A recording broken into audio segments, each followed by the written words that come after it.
Police இந்த சந்தேக நபரை கைது செய்திருக்கிறோம்னு சொல்லி கேக் வெட்டி கொண்டாடி இருக்கு. வெலிக்கடை போலீஸ் நிலையத்தினுடைய பொறுப்பு அதிகாரி ஓஏசி கைது செய்யப்பட்டிருக்கிறார். சட்டத்தரணி சொல்லியிருந்தார், இது பூசைக்காக வெளிநபர்களால இந்த கப்புராலைக்கு இந்த பூசாரைக்கு கொடுக்கப்பட்டதுன்னு சொல்லி சட்டம் சந்தி சிரிக்குதுன்னு சொல்லி பேச்சு வழக்கில் சொல்றதை நாங்கள் கேள்விப்பட்டிருக்கிறோம் தானே. அந்த மாதிரி இலங்கையில் இந்த நாட்களில் நடந்து கொண்டிருக்கிற ஒரு சில சம்பவங்களை பார்க்குற நேரத்தில் உண்மையிலேயே சட்டம் சந்தி சிரிக்கிற மாதிரியான சம்பவங்கள் தான் அடுத்தடுத்து தொடர்ச்சியாக பதிவாகி கொண்டிருக்கு. இன்னைக்கு பேசுபொருளாக மாறி இருக்கிறது ஹட்டன் பிரதேசம் டிகோயால நடந்த ஒரு இரட்ட படுகொலை சம்பந்தமான சந்தேக நபர் கைது செய்யப்பட்டு போலீஸ் காவலில் வைத்தியசாலையில் சிகிச்சை பெற்று வந்த நிலையில் காலையில் ஒரு 5:30 மாதிரி ஹாஸ்பிட்டலில் இருந்து தப்பி ஓடி இருக்கிறார் என்ற விஷயம் மிகப்பெரிய ஒரு பேசு பொருளாக அன்றைக்கு மாறி இருக்கு. இந்த வீடியோவை நீங்கள் பார்க்குற நேரத்தில் சில நேரங்களில் அந்த நபர் திரும்ப கைது செய்யப்பட்டிருக்கலாம், இல்லாட்டி இந்தியாவில் தமிழ்நாட்டில் நடக்கிற மாதிரி எங்கேயாவது ஒரு இடத்துல வழுக்கி விழுந்து காலில் முறிவுகள் ஏற்பட்டிருக்கலாம், இல்லாட்டி தப்பியோடுன்னு நபரை போலீஸ் துரத்தி பிடிக்கிறதுக்கு முயற்சி எடுத்த நேரம் மறைச்சு வச்சிருந்த ஆயுதங்களை பயன்படுத்தி போலீஸ் மேலே தாக்குதல் நடத்துறதுக்கு முயற்சி எடுத்தார். போலீஸ் தற்பாதுகாப்புக்காக ஆயுதங்களை பயன்படுத்த வேண்டி இருந்தது, சுட்டு கொலை செய்யப்பட்டார் என்ற மாதிரி திரும்ப கைது செய்யப்பட்டார். இந்த மாதிரி ஏதாவது சம்பவம் நடந்ததுன்னு சொல்லி ஏதாவது ஒரு விஷயத்தை நீங்கள் சில நேரங்களில் கேள்விப்படலாம். எப்படியா இருந்தாலும் ஹாஸ்பிட்டலில் போலீஸ் காவலுக்கு மத்தியில் சிகிச்சை பெற்று வந்த ஒரு கொலை வழக்கினுடைய மிக பிரதானமான சந்தேக நபர் இன்றைக்கு தப்பி ஓடி இருக்கிறார். அப்போ போலீஸ் என்னத்தை பார்த்து கொண்டு இருந்தது என்றதான் எல்லாருக்கும் இருக்கிற ஒரு மிக முக்கியமான கேள்வி. ஹட்டன் டிகோயா பிரதேசத்தில் ஒரு வர்த்தக நிலையத்துக்குள்ள வாழ்ந்து கொண்டிருந்த கடையை வியாபாரம் நடத்தி கடைக்குள்ளே வாழ்ந்து கொண்டிருந்த 80 வயதுக்கு மேற்பட்ட ஒரு வயோதிப தம்பதி நகைக்காக 18 பவுண்ட் நகையை கொள்ளையடிக்கிறதுக்குன்னு சொல்லி கொள்ளையடிச்சு போயிருக்கிறார். இந்த கொடூரமான கொலை சம்பவம் பதிவாகி இருந்தது. அதுக்கு பிறகு அங்கிருந்து சிசிடிவி காட்சிகள் பெறப்படுது, வர்த்தகர்களினுடைய உதவி பெறப்படுது, பொதுமக்களினுடைய உதவி பெறப்படுது. பொகவந்தலாப பிரதேசத்தில் ஒரு வீட்டில் தலைமறைவாகி இருந்த சந்தர்ப்பத்தில் அவருக்கு உதவி செய்தார்னு சொல்லப்படுற இன்னும் ஒரு பெண்ணும் கைது செய்யப்படுறாங்க. பொதுமக்களினுடைய உதவியோட அந்த நபர் மடக்கி பிடிக்கப்பட்டு கைது செய்யப்பட்டிருந்தார். விசாரணைகள் நடக்கும் சொல்லி ஒரு எதிர்பார்ப்பு இருந்தது. அதுக்கு பிறகு அந்த சந்தேக நபர் சுகையினம் காரணமாக நோய்வாய்ப்பட்டதுக்கு பிறகு என்ன நடந்ததுன்றது தெரியாது, கண்டி தேசிய வைத்தியசாலையில் அனுமதிக்கப்பட்டிருக்கிறார்.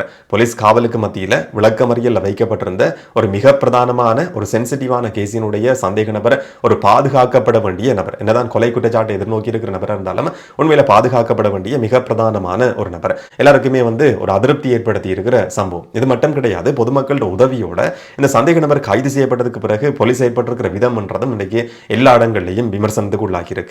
போலீஸ் இந்த சந்தேக நபரை கைது செய்திருக்கிறோம்னு சொல்லி கேக் வெட்டி கொண்டாடி இருக்கு. ஒரு கொலையில சென்சிட்டிவான கேஸ்ல குற்றம் சாட்டப்பட்டு சந்தேக நபராக கைது செய்யப்பட்ட நபர் பொதுமக்களோட உதவியோட மடக்கி பிடிக்கப்பட்டார் என்ற விஷயத்தை போலீஸ் கேக் வெட்டி கொண்டாடி இருக்கு, செல்ஃபி எடுத்து கொண்டாடி இருக்கு. ஒரு சந்தேக நபர் கைது செய்யப்பட்டதை கேக் வெட்டி கொண்டாடுற அளவுக்கு தான் போலீஸுக்குள்ள இருக்கிற உயரதிகாரிகளும் இருக்கிறாங்களான்றதை பார்க்குற நேரத்தில் சட்டம் சந்தி சிரிக்குது என்ற வார்த்தையை தான் நாங்கள் பயன்படுத்த வேண்டியிருக்கு.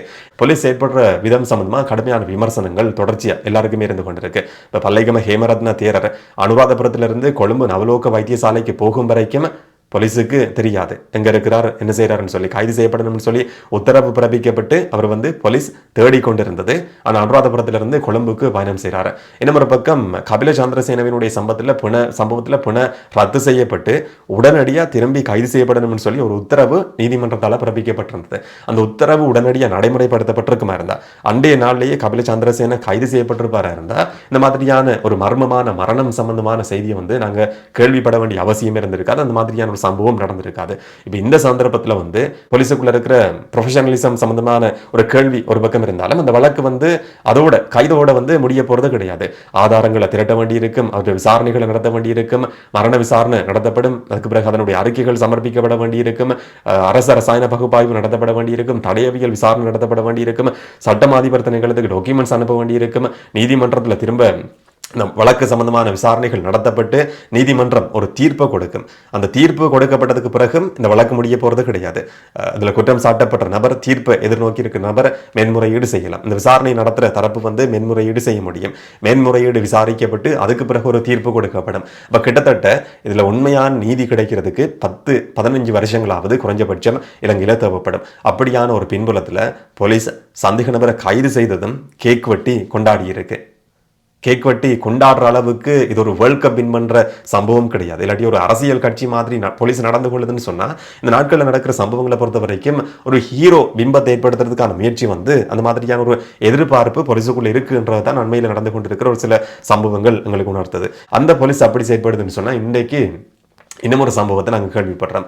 வெலிக்கடை போலீஸ் நிலையத்தினுடைய பொறுப்பதிகாரி ஓஏசி வந்து கைது செய்யப்பட்டிருக்கிறார். அவர் மேலே சுமத்தப்பட்ட குற்றச்சாட்டு என்னன்னு சொன்னால் அதிசயப்படுற மாதிரியான குற்றச்சாட்டு கிடையாது. வளமையாக சுமத்தப்படுற அதே லஞ்சம் பெற்றுக்கொள்றதுக்கு முயற்சி எடுத்தார் என்ற குற்றச்சாட்டு. அதுவும் இலங்கை பிரஜைகள்கிட்ட கிடையாது, சீன பிரஜைகள்கிட்ட லஞ்சம் பெற்றுக்கொள்றதுக்கு முயற்சி எடுத்தார். தலா 19 பேர்கிட்ட இருந்து தலா 3 லட்சம் ரூபாய் லஞ்சம் பெற்றுக்கொள்றதுக்கு இடைத்தரகர் மாதிரி ஒரு பெண் செயல்பட்டிருக்கிறாங்க. அவங்க அந்த பெண் மூலமா லஞ்சம் பெற்றுக்கொள்றதுக்கு முயற்சி எடுத்தாருன்னு சொல்லி குற்றம் சாட்டப்பட்டு வெலிக்கடை போலீஸ் நிலையத்தினுடைய பொறுப்பதிகாரி இன்றைக்கு வந்து போலீசாலேயே கைது செய்யப்பட்டிருக்கிற ஒரு விசித்திரமான இன்னும் ஒரு சம்பவம் இன்றைக்கு பதிவாகி இருக்கு.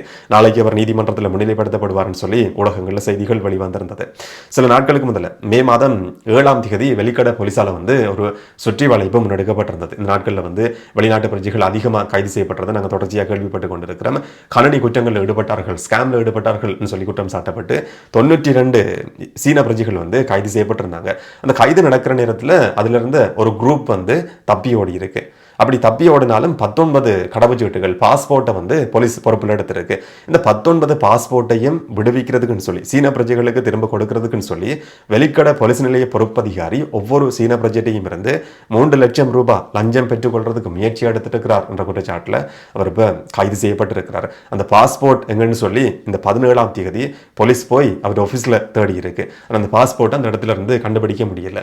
எங்கன்னு சொல்லி விசாரிக்கிற நேரத்தில் அவர் சொல்லி இருக்கிறார் அது சீன பிரஜைகளுக்கு ஏற்கனவே ஒப்படைக்கப்பட்டிருக்குன்னு சொல்லி. பாஸ்போர்ட்டை வாங்கி கொண்டு சீன பிரஜைகள் இலங்கையிலிருந்து மிக்சர் சாப்பிட்டு கொண்டு இருக்க போறது கிடையாது. தங்களோட நாட்டுக்கு எப்படியுமே போயிருப்பாங்க. திரும்ப கைது செய்யறதுக்கான ஒரு சந்தர்ப்பம் இருந்தும் பாஸ்போர்ட் இருந்தும் அந்த சந்தர்ப்பம் ஒரு போலீஸ் அதிகாரியால் நழுவப்படப்பட்டிருக்கிற ஒரு சம்பவமா இதை வந்து பார்க்க வேண்டியிருக்கு. சட்டம் சந்தி சிரிக்குது என்ற வார்த்தையை பயன்படுத்த வேண்டியிருக்கு. போலீஸ் தான் இந்த மாதிரி செயற்படுதுன்னு சொன்னா இந்த நாட்கள்ல வந்து ஒரு சில சட்டத்தரணிகள், சாதாரணமான சட்டத்தரணிகள் கிடையாது, பெரிய பெரிய நிமிஷத்துக்கு லட்சங்கள்ல சம்பளம் வாங்கக்கூடிய ஜனாதிபதி சட்டத்தரணிகள், பிரபலமான நபர்கள் சார்பாக முன்னிலையாகக்கூடிய சட்டத்தரணிகள் முன்னிலையாகிற வழக்குகளை பார்க்குற நேரத்திலையும் முன்வைக்கப்படுற வாதங்களை பார்க்குற நேரத்திலையும் வந்து இந்த மாதிரியான ஒரு விமர்சனத்தையும் முன்வைக்க வேண்டியிருக்கு. நேற்று அனுராதபுரம் நீதிமன்றத்தில் ஒரு வழக்கு விசாரணைக்கு எடுத்துக்கொள்ளப்பட்டிருந்தது. கொஞ்சம் வித்தியாசமான வழக்கு. அனுராதபுரம் ஸ்ரீ மகாபோதி விகாரையினுடைய பிரதான பூசாரி, பிரதான கப்புரால வந்து அவருடைய வீட்டில் ஒரு சுற்றி வளைப்பு நடவடிக்கை கொஞ்சம் நாட்களுக்கு முதல்ல முன்னெடுக்கப்பட்டிருந்தது. சேனலில் அதை பற்றி நாங்கள் காய்ச்சிருந்தோம். வீடியோக்கள் வெளிவந்து பெரிய ஒரு பரபரப்பை ஏற்படுத்தி இருந்தது. அவருடைய வீட்டில் இருந்து இறைச்சிகள், ஆம முட்டைகள், ஆம இறைச்சி, உயிரோடு இருக்கிற ஆமைகள் சொல்லி எல்லாமே கண்டுபிடிக்கப்பட்டிருந்தது. குறிப்பாக மான் இறைச்சி, சருகுமான் இறைச்சி, ஆம இறைச்சி, 14 ஆம முட்டைகள், 6 உயிருள்ள ஆமைகள் சொல்லி அவர் வீட்டில இருந்து கண்டுபிடிக்கப்பட்டிருந்தது. அங்கே சோதனைக்கு போன வனஜீவராசிகள் அதிகாரிகள் வந்து அதை வீடியோவை ரெக்கார்ட் பண்ணியிருந்தாங்க. அது ஊடகங்களையும் வெளிவந்திருந்தது. அந்த வழக்கு நேற்று அனுராதபுரம் நீதிமன்றத்தில் விசாரணைக்கு எடுத்துக்கொள்ளப்பட்டிருந்தது. அவர் சார்பா முன்னிலையான சட்டத்தரணி சொல்லியிருந்தார், இது வந்து பூசைக்காக வெளிநபர்களால் இந்த கப்புராலைக்கு, இந்த பூசாரைக்கு கொடுக்கப்பட்டதுன்னு சொல்லி. ஆம இறைச்சியை, ஆம முட்டைகளை, உயிரோடு இருக்கிற ஆமைகளை வச்சு செய்யப்படுற பௌத்த பூசை என்னன்னு சொல்லி எனக்கு சொன்னால் உண்மையிலேயே தெரியாது. அந்த மாதிரியான ஒரு வாதம் வந்து நீதிமன்றத்தில் முன்வைக்கப்பட்டிருந்தது. அதுதான் காரணம்னு சொல்லி இந்த வாதத்தை முன்வைச்சவர் ஜனாதிபதி சட்டத்தரணி அனுஜ பிரேமரத்ன. சாதாரணமான ஒரு சட்டத்தரணி கிடையாது.